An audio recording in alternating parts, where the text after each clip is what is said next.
This week holds the International Day of Friendship, and we know for many women, friendships can be complicated. Yes, they can, and that is why we have Joy Swardson with us today. She's the founder of the Best Friend Project and podcast. Welcome, Rachel. This is very exciting because I know for a lot of us females, friendship is very important. Yes. Can you tell us what sparked this whole idea?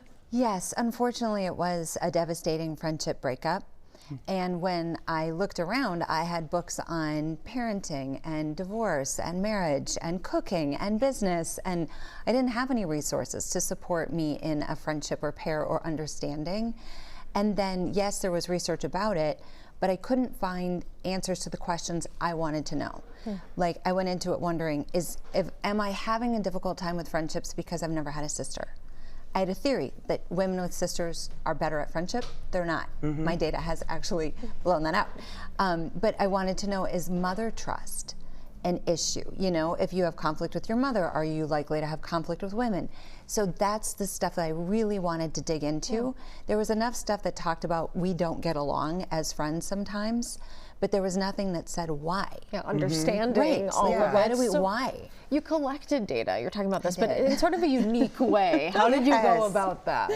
I put these postcards up all over women's bathroom stalls across the country. Oh my gosh. Launched it actually at a Reese Witherspoon big women rah-rah event called Shine Away. And looking back, I'm like, I can't believe I did that, but I couldn't stop doing it. It was almost like this adrenaline rush because I wanted to know more and more and more. But the thing that became fascinating with the data is this is off algorithms. This is the most analog, by yourself. You've got, you know, what, like 90 seconds, you know, when you're in the bathroom, whatever, how long it takes you. But to like think and scan and sign up and then reflect on it, you know, versus scrolling through social media. I wouldn't have trusted something on social media. Like, I'm not doing that, you know. But then again, it was like, how do I find real people with real stories and then protect my own pain and privacy? Because I didn't want my friend to know. You know? What did you find when you had these? Because I mean, obviously, if people are, like you said, found it in the bathroom and they're responding, it's like important a friendship to them. survey.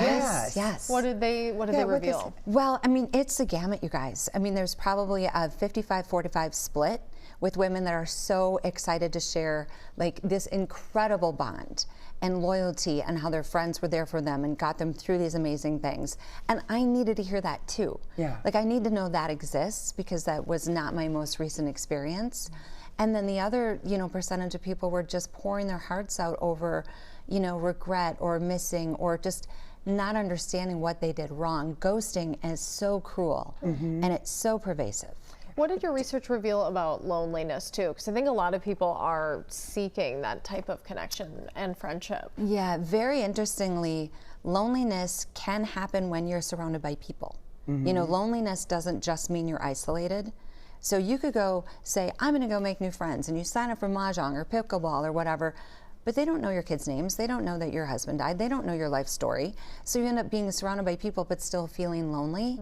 And it's really the courage to call back, you know, that friend that you're missing and make that historic connection to someone from your past. Is this the pickleball partner paradox that we were hearing about? Yeah. And I know that a lot of people love their pickleball team, you know, and all that. That's great. But those people maybe could keep an eye out for people that aren't feeling included. I want to get back to the friendship breakup because I think that does hurt. You went through it. I've been through it. I'm not sure, Erin, if you've been through it or not, but it really hurts. It is. It's like a, you know, it's a breakup from someone you love. Yeah, or even a friend you've lost touch with. I think people can relate to that too. Yeah, the drifting is one thing, you know, and that just sort of fades away, and you just, you know, you drift because you didn't hold on. You didn't anchor in. It's, you know what I mean? It's not complicated. But those breakups, Amelia, the devastating just collapses of something that the keeper of your secrets, you know, the person you laugh with, you've shared these things with, you've gone through these things with, and now they're just gone. And when we're dating and we break up and we have a fight or whatever, with all due respect, we can go on another date. You can hop on an app, you can go, you know. But with friendship, it's like my whole thing was like, okay, how do I replace her? Yeah, and what did you find? What did you discover during all of this? Well, it's irreplaceable, and it's going to repeat if you don't fix it. And so really when it comes back to the data is, it's not them, it's always us. You know, what are we hiding? What are we running from? Why are we reacting that way? Why are we internalizing things? That's a big thing.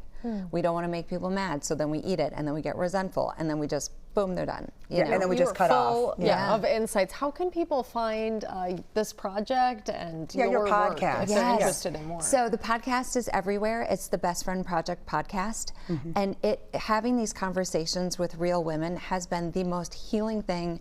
It has changed my life in ways I had no idea. I bet it's changed theirs too. It's just because I've never even heard these types of conversations, because I'm working through it in real time. I'm not coming at it necessarily interviewing, you know, but I'm like, but she did this, and the person's like, I know, that happened to me, you know. But so there's that, vulnerable. and then also the bestfriendproject.co, not com, co.